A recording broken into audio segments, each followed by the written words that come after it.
À CINEMATEK, on a voulu toujours accompagner les séances de témoignages de proches, de collaborateurs. Et au moment de programmer Je tue elle, moi, par exemple, Céline Brouet, en tant que coordinatrice de la Fondation Chantal Akerman,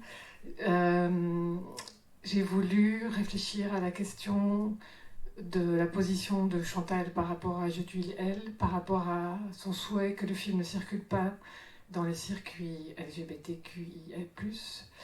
Et qu'est-ce qu'on fait avec la réception du film aujourd'hui? Quelle était la réception du film de l'époque? Et j'ai demandé à Valérie et Iris, qui sont les programmatrices du rendez-vous mensuel Our Story à CINEMATEK, de s'emparer de cette question. Donc voilà, je les laisse continuer et encadrer cette séance. La séance de jeudi elle est à 20h30. Ceux qui ont un ticket pour 20h30, malheureusement, voudraient ressortir pour rentrer. Voilà. Merci, thank you, Céline. I'm switching to English. Well, thanks everyone for being here with us tonight. We are also very happy to welcome our two guests this evening, Jessica Gysel and Elisabeth Lebovici. So I'm going to say a few words about each of them, and then a bit more about the angle, the perspective we are going to use for this discussion. So, Elisabeth, you are an art historian whose writing often focused on the work of women and marginalized artists. You're also a LGBTQ rights and ACT UP activist. Maybe the audience will be more familiar with your book, Ce que le cinéma fait, Art et activisme à la fin du XXe siècle, which very strongly influenced the exhibition Exposé, which took place in Paris last year at the Ballet Tokyo. You are not a stranger to the milieu and the history of queer cinema. Together with Yann Beauvais, Philippe Brooks, and Nathalie Magnan, you founded, for instance, in '94, the Chéri Chéri Queer Film Festival in Paris, so the equivalent of our pink screens here in Brussels. You are also not a stranger to CINEMATEK. Maybe the audience will remember a year and a half ago the very moving discussion you had here with gay French filmmakers Lionel Soucaz and Stéphane Gérard about their film Encore Plus, a discussion which we published here at CINEMATEK. So if you're interested in the book, it's at the counter. But you also knew Chantal, and you wrote a lot on her films. You interviewed her about her films, so maybe you'll have a more personal, intimate point of view of her work than most of us here. And then Jessica, you're an editor, writer, activist too. You are well known in Brussels here because you've been part of a lot of queer projects, often based on grassroots and community-driven approaches. So you know a lot about the history of the Brussels feminist, queer and lesbian scene. You are one of the founders, for instance, of the ephemeral lesbian, trans and queer bar Mothers and Daughters, Moda. Also one of the editors of the magazine Girls Like Us. And we invited you today partly because you had an exhibition in the work at Argo here in Brussels in collaboration with curator and researcher Karen van Rotsenhoven and also initially with Niels van Tomme. An exhibition which was to be called I Put My Shirt on Backwards à la recherche de Chantal Akerman. So it was imagined as a dialogue or in dialogue with the Akerman retrospective at Beaux-Arts. And the idea was to show local female, queer, non-binary artists whose works have been influenced by or resonate with Chantal's work. So unfortunately, it doesn't look like this exhibition will happen, which is a shame. But still the project remains, I think, relevant and maybe will serve to illuminate some aspects of this discussion. So as mentioned in CINEMATEK's program, we wanted with this conversation a chance to reflect together on Chantal Akerman's relationship to feminist and LGBTQ political categories. And as you can imagine, this is a pretty sensitive topic because it's very politically loaded. So the goal here will not be to decide who Chantal was, to force her into boxes she didn't want to be forced into, or to sit on our moral high horses and attack the choices she made and the way she positioned herself or self-identified. We thought, Céline, Jessica, Elisabeth, Iris and I, that we felt it would be much more productive and interesting to instead choose another kind of angle. So first, or one of the things we want to do here maybe is look at Chantal's relationship or lack of relationship with the queer, the LGBT community and the feminist movement, look at the complexities of that relationship and the way it evolved over the years. Maybe it'd be interesting too to share a little bit of historical context, maybe about the queer feminist scenes in the 70s when Je suis elle came out, in the 80s, 90s. Well, and then as Elisabeth emphasized in our short preparation to the discussion, we can also look at the politics of Akerman's films themselves, what the films say and do, that maybe Chantal didn't explicitly say herself.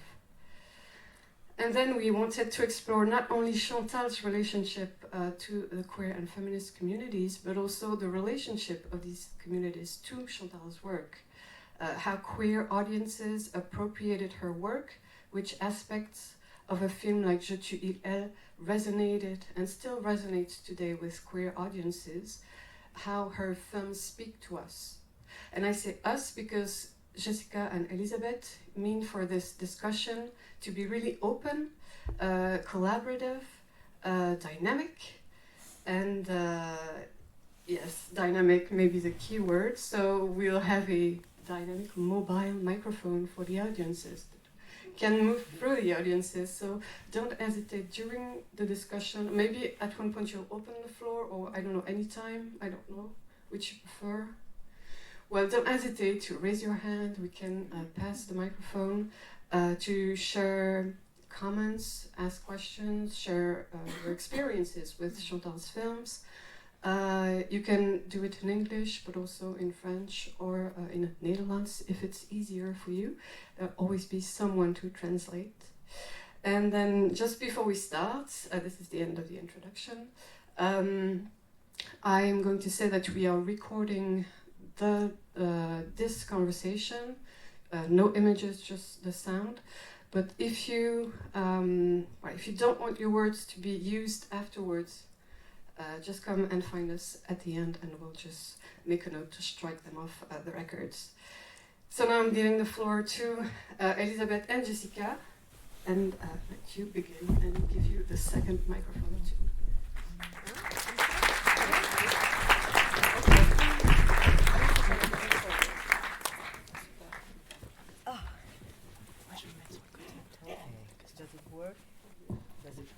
Yes.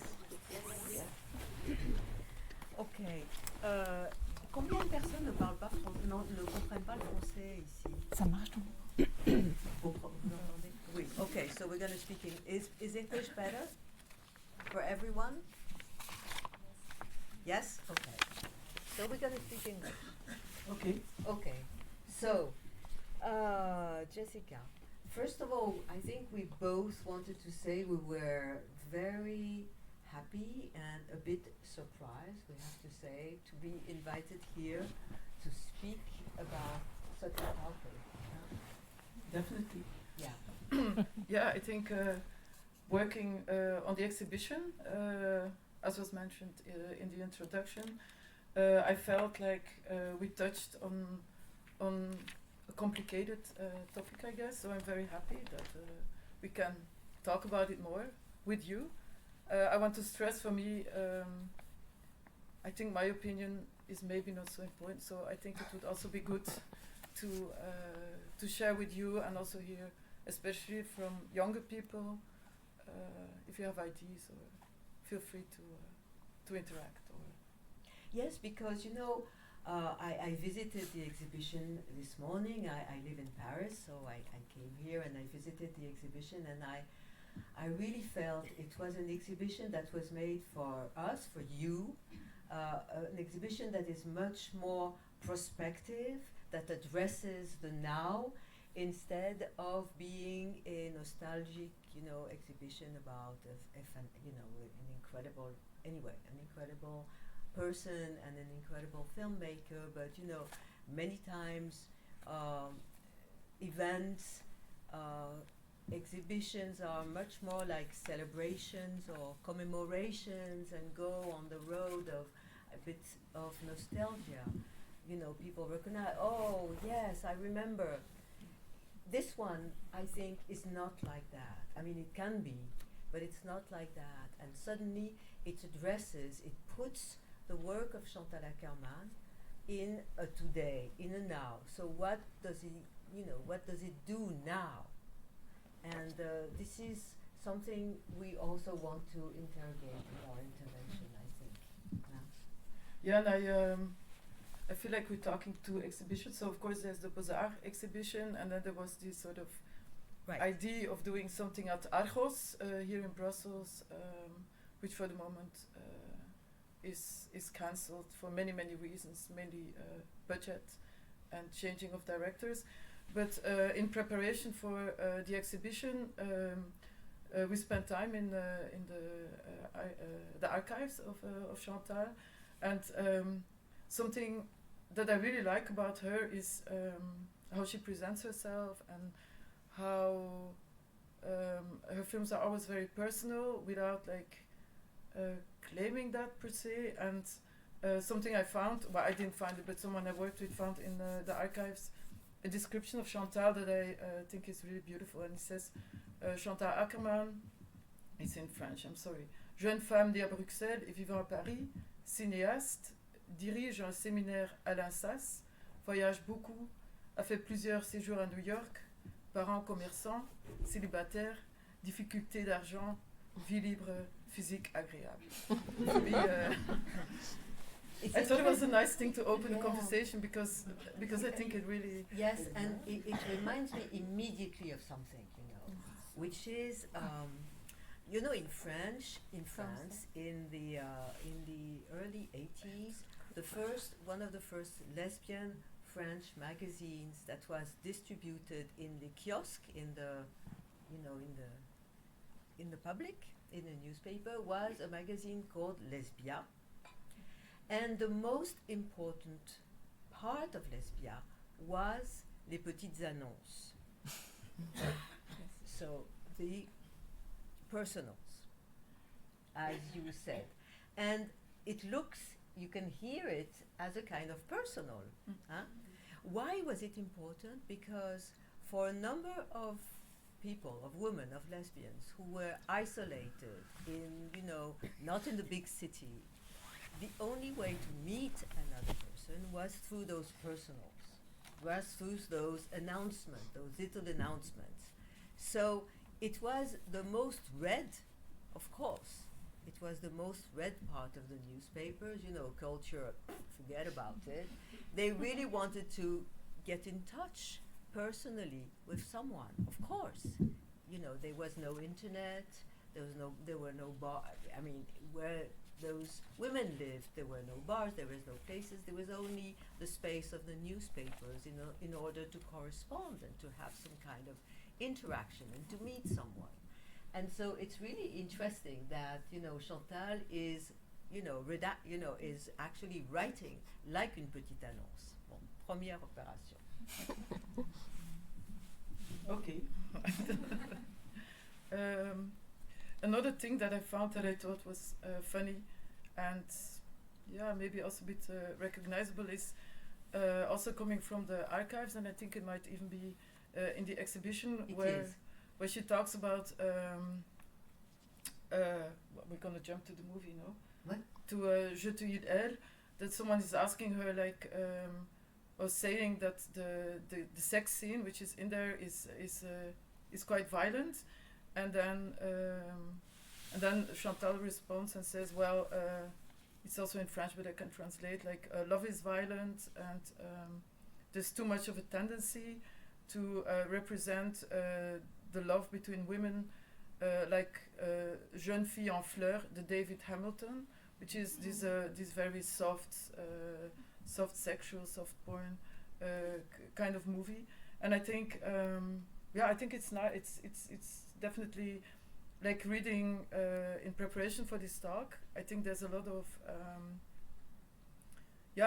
this thing of the depiction of the sex scene is not like representing lesbian sex as a lot of lesbian women were seeing it. So maybe we can talk about that a little bit. Yes, yes. And then like make it more meta, or because Yes. like apparently I think it's the first time ever that it was like a long one-shot scene, and I think a lot of women thought it was what I said, like not depicting them as they see themselves. It wasn't like not sexual of attractive, was not sexual attractive, sexy.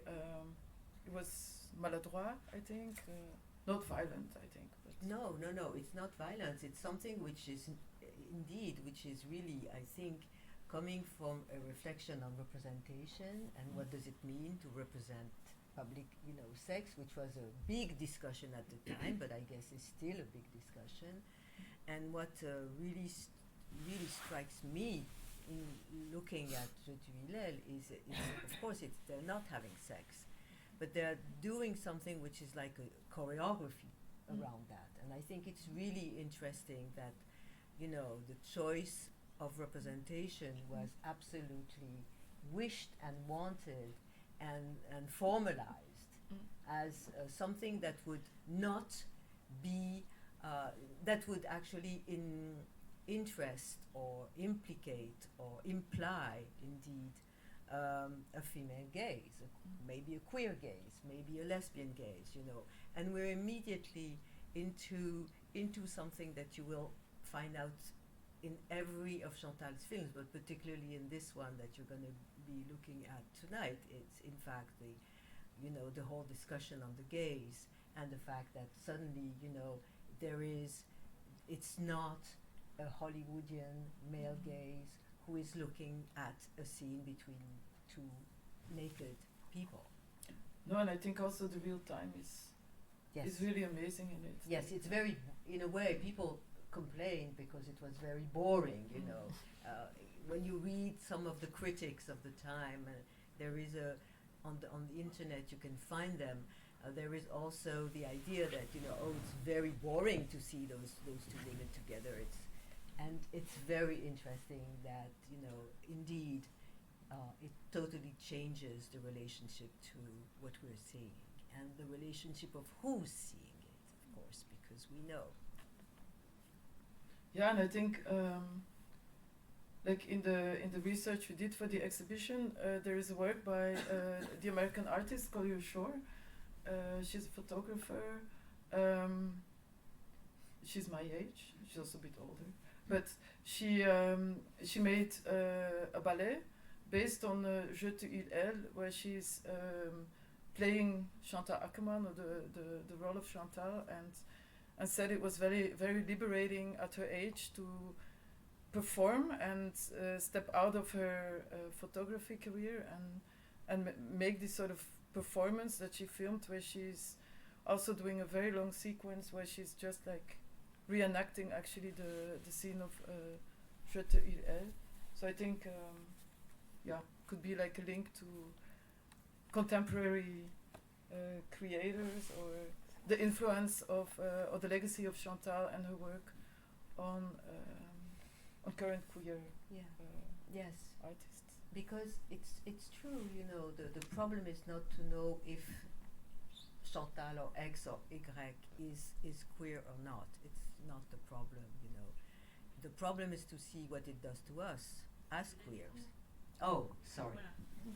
That the problem is not to see who is queer and who isn't. The problem is to see, it's for me, it's that thing that gender studies and gender theories and queer studies and queer theory has done to me, is to suddenly understand that that it was a relationship. It's what it's doing to me, how I can not only identify, but how, as a viewer, what does it do? And it's surprising, it's not surprising to find at any type of projection of this film to see a queer audience. So I think we should, that's the interesting point. And I've immediately, the first time I saw this film, and I've seen it many times, I felt it was me. It was addressing to me. So in the Je, tu, il, elle, suddenly I felt that I was there. Maybe I was not the tu, but I was absolutely, it was me. And I actually wrote a text for Bérénice Reynaud for a site about, that was a kind of retrospective about Chantal, that I said the cinema of Chantal Akerman is in me. And I don't know how better to say it, that it's in me. Suddenly I felt the films, and particularly this one, was made for me. Yeah, I think for me it's the same. Yeah. I feel a bit sorry. I think it's really good we have the exhibition at Beaux-Arts, because growing up in Belgium, I was very aware of her and her presence, but I feel somehow I never really saw the films until I moved to Amsterdam, and then everybody was referring to Brussels as the place to be and the city of Chantal Akerman and like all these things. So I feel like I came a bit late to the party. But I think one of the, like after seeing Jean Dielman and all these things, I really like, and it's also something we discussed. There's a short movie, Paresseuse, I think. I don't know the title of it, but she's sitting in the bed and wants to get up but doesn't want to get up, and I really like this. Like how she's not afraid to show her vulnerability or like her depression or failure or like all these values or that I think a lot of filmmakers don't want to explore, and not in that way. It's I think it's super recognizable and and also done in a way that is just very personal, I guess. So I don't know. So what is also to me? What also makes it queer to me. Yes. So why not address a queer audience? When you are a filmmaker, why? So we let's think about it. I think it's really interesting to think about it. First of all, when you're a filmmaker, maybe you want to show it to everyone, to anyone. Your audience, you want to have a biggest audience. But then it doesn't mean you eliminate the queer audience for that, I will tell you a little anecdote that has nothing to do with Chantal, but that is very, very dear to me. So I'm very friends, and I really like the work of an American collective of dykes, which is called Fierce Pussy. I don't know if you heard about Fierce Pussy. Ça veut dire chatte énervée. Voilà, et fière. And at the moment there were 4 of these women that were working together. So it was a collective since 1991. They were all in ACT UP. Many of them were in ACT UP New York, and they were finding that there was absolutely no discourse about dykes and AIDS. And they wanted to change the discourse and the visibility of lesbians in the AIDS discourse, but also in the public discourse. So they made a lot of work for the outside. And their first work, and I want to talk about that, is a work that says all the derogatory words by which lesbians are called. So, meuf, dyke, dyke, all these gouine, bouffeuse de chat, anything. All, yes. It was translated in German, in fact, but not in I'm not sure. Anyway, so they made those big posters, and they make so I am a truck driver, a dyke, and I'm proud. And in 2008, they have a big show in a in a gallery, an art space in New York called Printed Matter. And so they make all these posters, I am a blah, blah, blah, dyke, blah, blah, blah, and they change the logo, which says, and so are you, which I find much better than, and I'm proud. Anyway, and so are you. And they put it on the front of that art space, and they just plaster the posters on the, on the front of this art space, and this is one of their works. But the people at the art space, they protest. They said, no, it's very dangerous, to have all these posters. I'm a dyke, I'm a lesbian, I'm a truck driver, je suis une guide, etc., etc., posted, as a kind of affiche, as a kind of, as a public sign to people in the streets. And so, my friends at Fierce Pussy, they said, but why? But, it's for everybody. It's for everybody. It's for everybody to see. And, the people at Printed Matters, they say, but it's, there are children that are going to see those things. It's not good. And so they say, well, there might be some dykes, amongst the children. And so it's for them to recognize.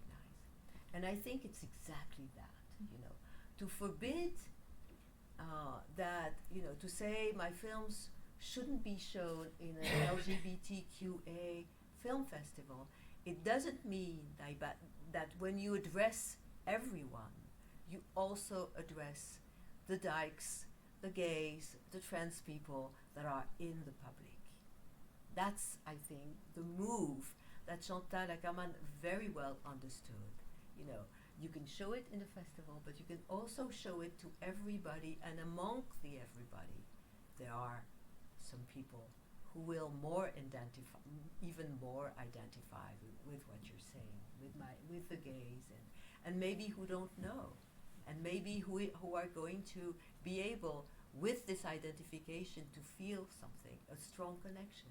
Who might know, That's also the kind of jump that you can think about. Yeah, but I think it would also be nice to discuss this question with you at one point, because from what I understood is that, and this is maybe, it's not nostalgic, but when in the 70s, when Chantal's movies were shown, she complained that she reached out to female journalists and critics, and they were not keen to feature her or to. So I feel like also maybe she was not really understood by certain feminist press. I think, at that time maybe there was a different battle going on. There was also a huge divide between the lesbian press and the straight feminist press, I think. So maybe she just wanted to stay away from identity politics or la lettre, I don't know. But I do like the fact that you said sometimes you can also show it to a broader audience. Doesn't mean that it's not going to be seen by the people you would like it to see. Yes. And I think one of the press reviews of it was not for Je te elle, but it was for Jean Dillman. There was a male film critic who wrote on Wednesday she eats schnitzel and on Thursday she eats potatoes and blah blah blah. At least now I know how to make a proper schnitzel. So it was super dismissive of the work and the content of the film, obviously. But I think just by showing also these films to different audiences, you live, you learn, you open up minds that maybe, or you create visions or ideas to people who maybe don't like it in the beginning, but might come around. Absolutely. I mean, one of the second thing I really would like to say is that after asking you what you feel about that, we could talk about that, about the place, the feminist movements. I know a little bit more about France, but you might know a little bit about Belgium, and there was a huge, in France, the feminist women's movement was separated in two. There were big fights, but also a young woman, Ilana Eloi, has written a lot about that. There was also in the mid-70s, very strong dismissal of the Mouvement des Femmes, of the feminist movement, and of Psychepo, of lesbians, of dykes, and it led to a number of collectives that suddenly disappeared from the women's movement to found, a movement of lesbians, the dykes movement. It was called Les Gouines Rouges, and then Monique Wittig, was, more and more expelled from a certain type of feminist that was a normative heterosexual feminism, and it's that moment also where we could think about that. But I think also there's also something which I really like is the idea that you sometimes don't want to be the good subject. You don't want to be the perfectly fitting person that does exactly what they have to do and fits perfectly in what somebody is expecting from you. I was last week, so I'm making a lot of quotes, but I love making that. So I'm just quoting philosopher Jacques Rancière last week, who said in French que l'histoire, le matériau historique, est plein de gens encombrants qui ne disent pas ce qu'ils devraient dire, ni en leur temps, ni comme ça résonne aujourd'hui. Thus the idea, not to be the good person that absolutely gives the good representation and has the discourse that fits and the wishes that fit, some kind of expectancy is sometimes, to me at least, I think it's really very interesting. And also in this idea, I think also that there's something that's profoundly queer, by the way. Don't you think so? Yes. I also know that, from reading texts around her early films, that Chantal also said that she missed language sometimes to talk about certain things. I think her écriture, her writing career is also something which is maybe not so known and worth discussing. Maybe it's not really part of this topic, but I think I know she said a few times that she felt that she was talking about something which didn't have the words yet, and that she was curious also to see how it would develop in the future, and also since I think she was prone to sometimes being lazy, which I don't think is negative, or depressions. She also said writing was easier than making films. Like you don't have to get out of bed to do that. And like all these things. So I don't know. I like that. Yes.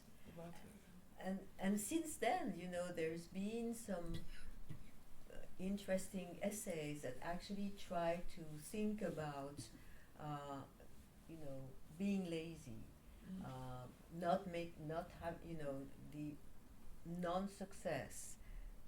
Indeed, this book, which has been very influential, I think, for many of us, this book by Jack Halberstam called The Queer Art of Failure, the idea in order to counteract on the kind of politics that would, again, be where people would do what is expected from them, react in a way that's expected from them, and aim towards some kind of success.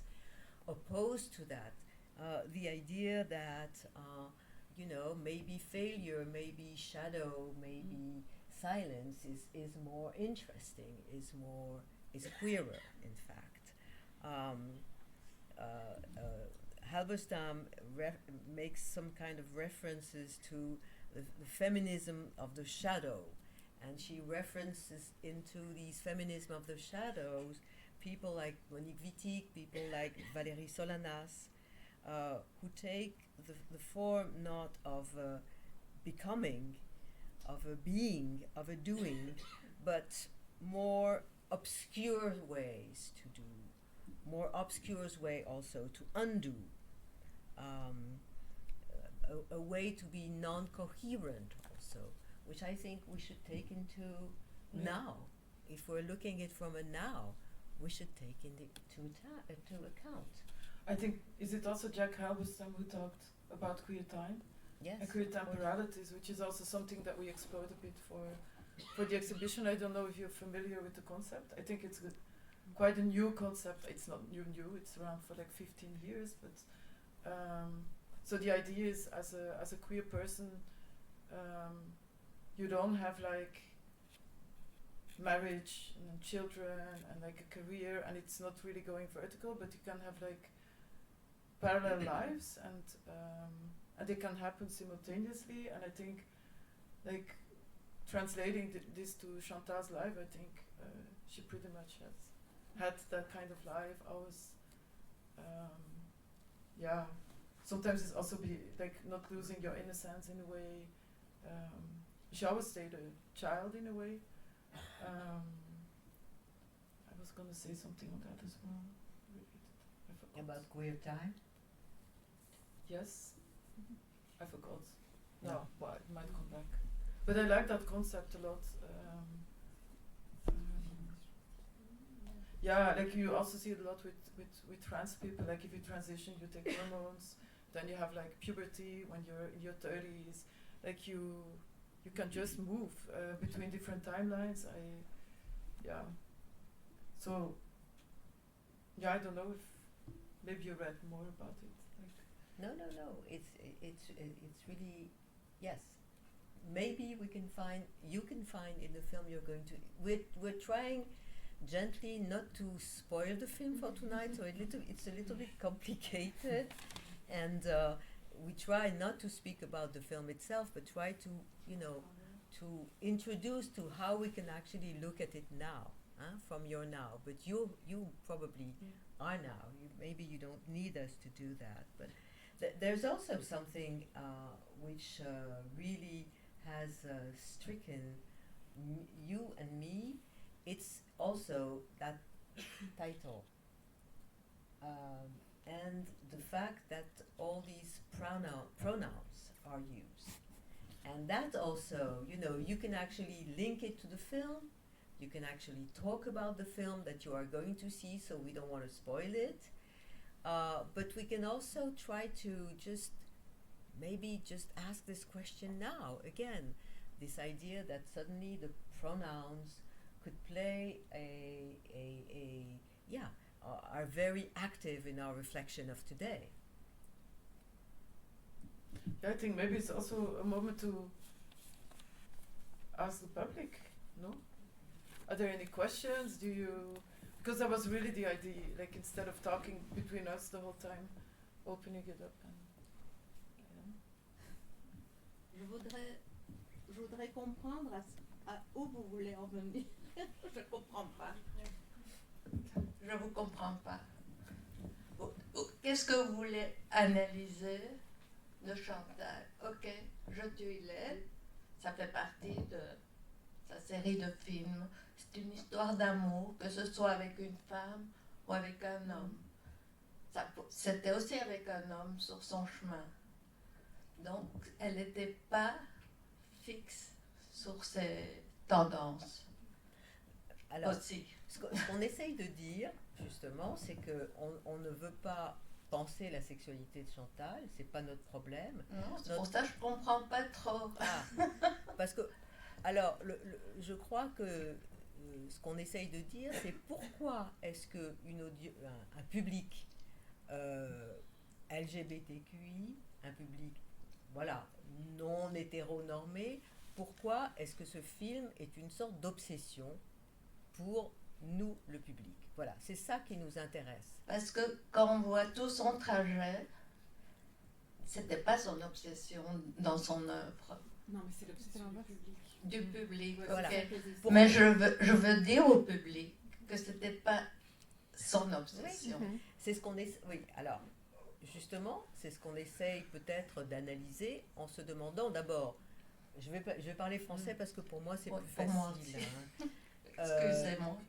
Ce qui nous intéresse, mais c'est justement d'essayer de comprendre ce qui, dans ce film-là et dans les autres films, c'est un peu un exercice parce qu'on ne veut pas encore raconter le film, c'est idiot de raconter un film avant que les personnes l'aient vu, on est là avant, donc on essaye de se demander pourquoi cette obsession, pourquoi est-ce qu'un public LGBTQI à qui Chantal ne s'adressait pas est tellement intéressé par ces films. Et donc on a fait une sorte d'inventaire, on a essayé de faire, je ne sais pas si vous avez, j'espère que vous avez compris ça, une sorte d'inventaire de tout ce sur quoi on pouvait aujourd'hui réfléchir en tant que public LGBTQ. Ce film, il a été fait en 75, 75. Évidemment, à l'époque, il n'y en avait pas de ce genre de film, donc ça commence peut-être ça. Alors, pour l'obsession. Mais c'est pour ça que Chantal ne voulait pas qu'on la catégorise dans féministe, féminine, etc.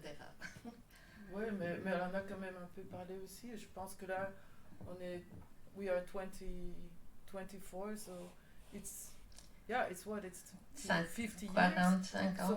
So maybe I think it's also nice to bring it up and discuss it today, what it means. Yes, sure, it's nice to discuss, but it's also my opinion of the discussion. So for the people who don't know, we are talking to Sylviane Akerman, the sister of Chantal, who's in charge of the...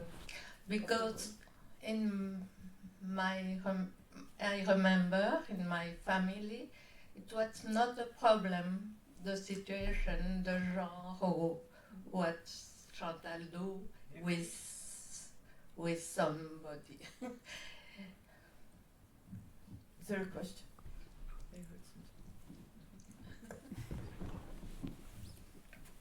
Someone? Microphone? No? Is it? Failure is acceptable. Bonsoir. Moi j'ai une question, c'est est-ce que à l'époque ou avant même, il y a eu des films qui étaient vraiment catégorisés comme lesbiens ou catégorisés comme queer? Parce que je sais qu'il y a toujours eu un public queer qui s'est reconnu ou identifié dans des personnages qui étaient écrits comme queer, enfin volontairement ou pas. Oui. Mais est-ce qu'il y avait déjà eu ce geste-là de dire ah bah moi je fais un film queer ou je fais un film lesbien avant ou à cette époque-là? Bah oui, il y a quand même toute une histoire du cinéma. Je veux dire, l'homosexualité, elle naît en même temps que le cinéma. Enfin, elle est nommée en même temps que le cinéma en 1895. C'est le procès d'Oscar Wilde, c'est la naissance du cinéma. C'est pas pour rien. Il y a toujours, et il y a des nombreux livres aujourd'hui qui essayent de penser une histoire du cinéma LGBTQI ou queer ou lesbien, et de nombreux festivals justement essayent de montrer comme ça des films qui sont ouvertement ou moins ouvertement ou pas ouvertement queer. Mais il y en a eu bien sûr, il y a une longue histoire depuis les débuts du cinéma. Là, ce qui est intéressant, c'est que justement on ne s'identifie pas à un personnage, mais on le prend pour soi. Alors, qu'est-ce qui fait? Et c'est ce qu'on a essayé de montrer. C'est peut-être quelque chose qui est dans le temps, comme disait Jessica, l'usage des pronoms, la question. En fait, on évacue, et c'est ça que je trouve moi très intéressant dans ce cinéma-là, justement cette question d'un personnage qui nous représenterait, de la représentation. C'est tout à fait autre chose qui se passe. Et c'est ça qui me semble vraiment assez fou à remarquer dans le travail de Chantal Akerman. C'est son cinéma, c'est pas ses personnages. Voilà. Mais ça s'insère effectivement dans une histoire, bien sûr. So it's not. My name is Lucille, and it's not really a question. It's more maybe sharing with my experience of Chantal Akerman. c'est pas le rapport. I saw her film, I was very young, I was a teenager, and maybe it goes to a bit what you were talking about the audience and who it reaches and in which way and how it talks to the now and to the back then.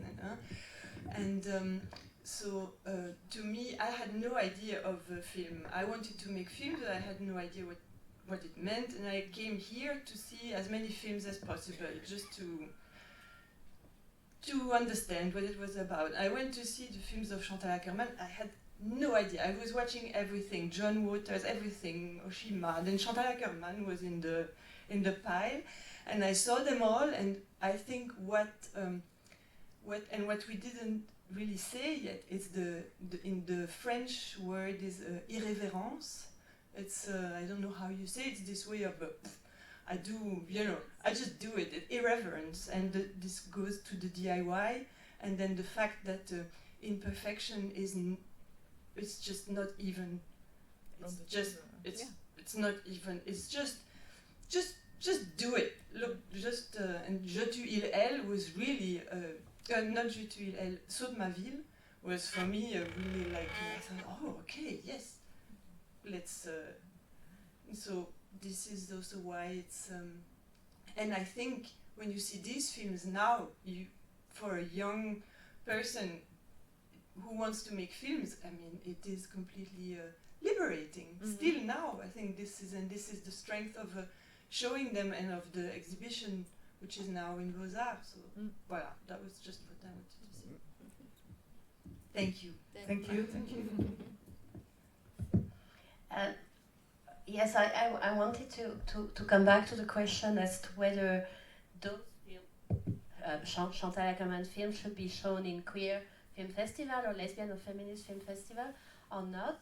So not should, but I think I found it a bit strange because also I saw a film as Lucille when I was young, and for me it was completely separated. I came here at the CINEMATEK to see Chantal Akerman movie, so for me it was part of learning what cinema was about, all types of cinema. And when I was going to Gay and Lesbian Film Festival and then to Pink Screens, it was about looking films made by the community for the community. And it was separated for many, many years. And of course, all the mainstream movies didn't show any gay and lesbian characters or queer themes or whatsoever. There were a few in those, what was called authors' film, etc. But this separation, I think, was problematic, and it's increasingly problematic if we think that the queer should see queer films in queer festival, and if they want to see cinephile movie, they have to go to CINEMATEK and things like that. And I think it's so completely crazy because, as you said, you can show Chantal Akerman movie to the whole audience, and then they will be confronted, or they will be, touching about these queer themes that you see in many other movies. But the other thing is also very interesting to show in queer film festival films that are not maybe, queer as such, but that can resonate with queer experience. And so I think it's a pity that we cannot break that separation and we cannot show Chantal's film in those surroundings too, because it's important also for young queer people who might not never put a foot in the CINEMATEK, and only go to big mainstream movies and to big screen to be able to show them so they are able to see films that can have a queer. And I agree that as you said, it's also the queer failure, the queer art of failure, or whatever. The fact that also those films show also, they are also queer not because they show two women having a romance or having sex or whatever. They're also showing another way of looking at the patriarchal society or whatever. And this is interesting too. And there are a lot of films in Chantal's filmography that are about that, and they are queer, even though they don't talk about two women having sex or loving each other or looking at each other or whatever. Yeah, but I think that's also a bit the point we're trying to make tonight. Yes. I think all her films, Jean Dillman is also like domestic labor. I think, voilà. But also Vas-y. Je dis, elle est mon film préféré. Je suis hétéro et pour moi, ce qui est dans le film aussi, c'est sa beauté, sa physicalité, son rythme, Je veux dire, je me reconnais aussi dans ce film pour plein d'autres choses, quoi. Oui. Bah, c'est là où l'usage des pronoms est tout à fait incroyable, c'est-à-dire les je, tu, il, elle. On peut effectivement, tout le monde peut passer des uns aux autres. Faut pas aller plus loin avec le titre. On peut aller plus loin parce qu'aujourd'hui, Oui, c'est vrai que ça résonne énormément. Je, tu, il, elle.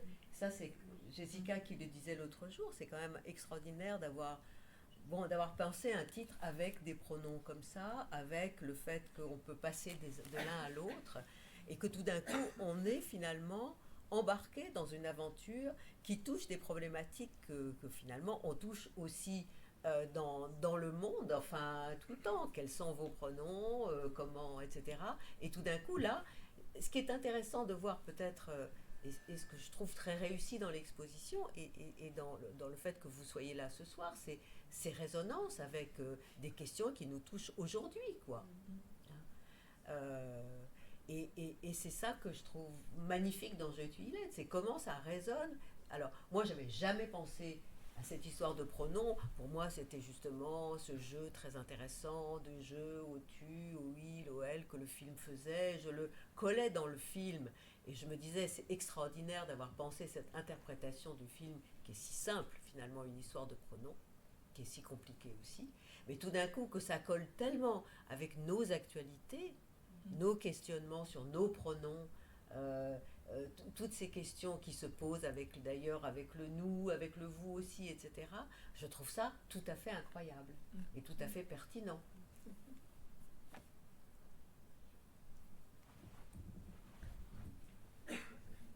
Bonsoir, je m'appelle rebondir sur les pronoms. Je n'ai pas les dates en tête, mais si vous les avez, merci de les partager. Est-ce que vous pensez que du coup, il y a une similarité ou quelque chose de parallèle avec l'écriture de Wittig à l'époque sur le pronom on, le pronom elle, etc. Est-ce qu'il peut y avoir une influence entre ces deux œuvres ou je m'égare totalement? Alors, alors là, moi, je ne suis pas historienne, je ne sais pas du tout s'il y a eu rencontre ou pas rencontre, etc. Par contre, que nous, on puisse tout d'un coup se dire que, tiens, c'est quand même absolument incroyable que dans les mêmes années, alors le Poponac, c'est un petit peu avant, mais que, bien sûr, les guerrières, on est en plein dans les mêmes dates, quoi, tout d'un coup. Et donc, comment ça se fait? Et qu'est-ce qu'on peut en faire aujourd'hui? Ça, je trouve ça fascinant. Mais c'est à nous de le faire.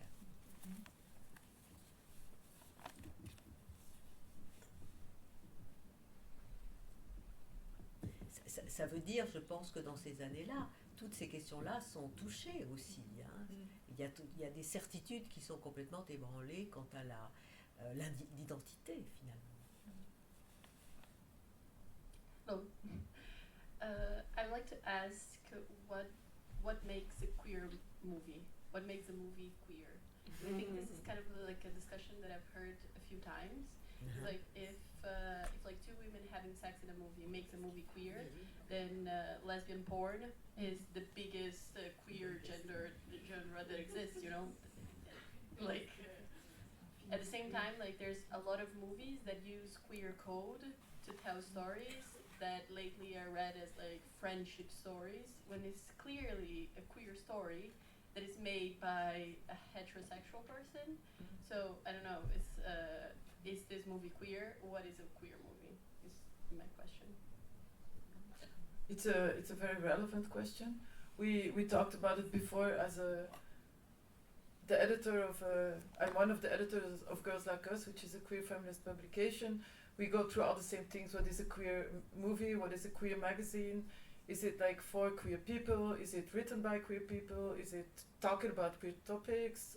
Do you feature people with only queer practices, etc., etc.? I think, personally, for me, a queer movie is a movie that goes away from the heteronormative. I think for me, whatever that means, for me, it doesn't necessarily mean it needs to be made by queer people, although I think that would be logical. But for me, it's really more on looking to different ways of living, different ways of existing.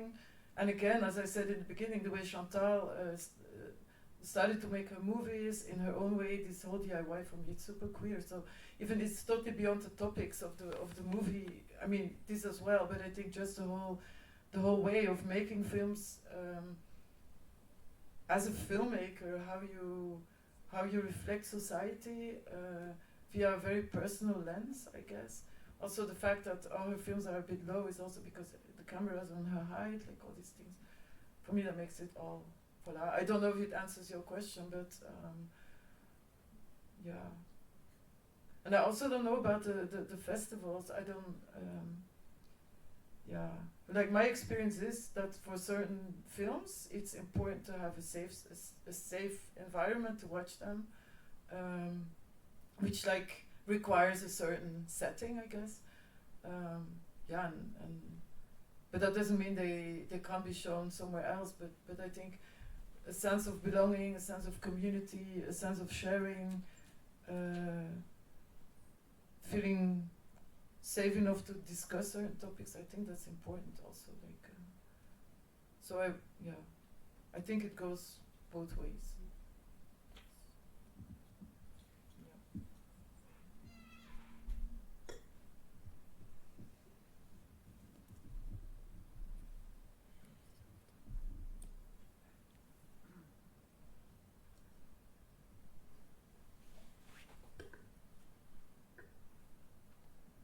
Hello, my name is Neil.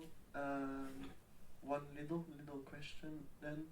How did the film get in touch with the public if it wasn't through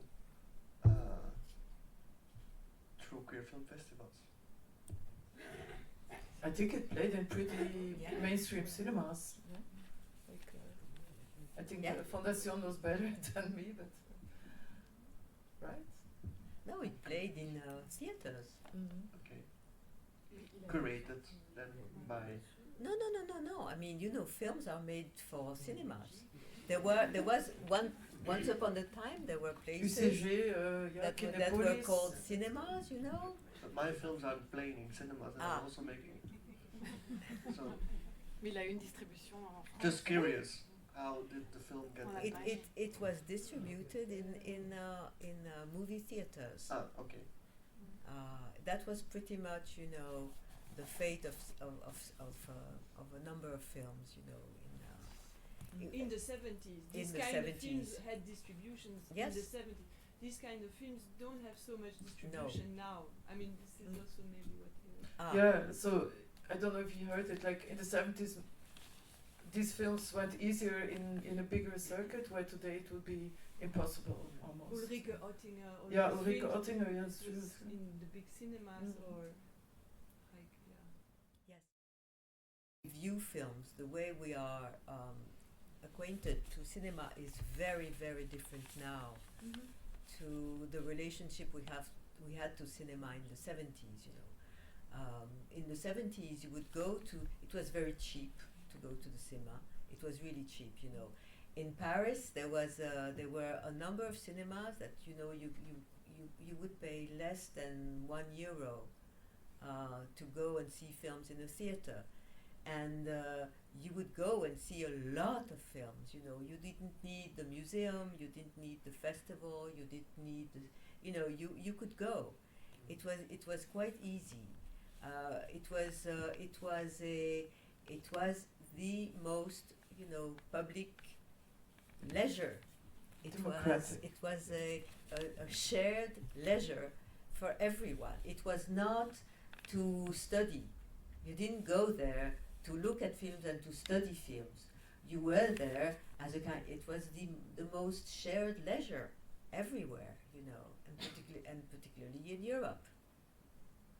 Thank you. Because looking from the perspective, it's important, I think, to mention.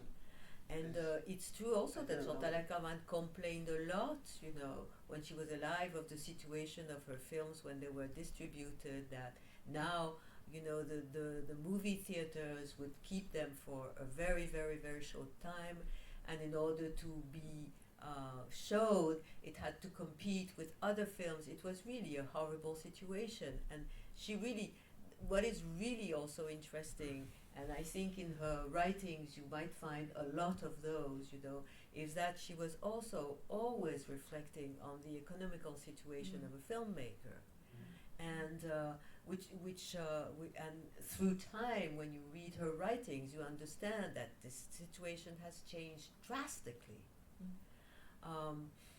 Personally, I interviewed her about why, you know, the fact that at one point in her life she decided to make art installations, but it was because she had no money to make films. It was because she couldn't, you know, she couldn't find the production for her films, you know. So it's really, I think, to understand, you know, to understand through what, you know, a filmmaker goes throughout their lives. It's a changing situation, and it's really interesting to understand that changing situation. And talking about queer film festivals, yes, nowadays it's just making this time. Yes. Not about what kind of, it's just making time for this non-normative. Absolutely, absolutely. Films. No, it's true that now films are all films actually, they're shown in festivals, or they're shown in museums or in cinemateks. It's very complicated now for a film to have a mainstream distribution. This was not the case at the time of Je suis elle, at least. Yeah, and I wanted to add the fact, I think that Chantal Akerman made also like many different kinds of films, like documentaries, commercial films, if you can call them, or more mainstream films, I would say. Like she did many commission films. It's also, I guess, out of economic necessity, but I also think it's kind of amazing that she didn't, I don't know, like had this sort of idea that she could only make certain films. And I think whatever film she made, she also said, I make Chantal Akerman films. I think she really managed to do that. Yeah. Like whatever medium or format she tried her hands at. And I think that's also for me very, I wouldn't say queer per se, but at least something that like big male film directors would never ever do, you know. So I think, voilà. And coming back to the Rocky Horror Picture Show, I mean, it was a film that was made in relation or in order with a certain type of production setting, you know. Chantal Akerman's movie are self-made movies, you know. Even if they have a producer, if they have a production, it's not at all the same way of making films. I think our time is up. Thank you. Thank you.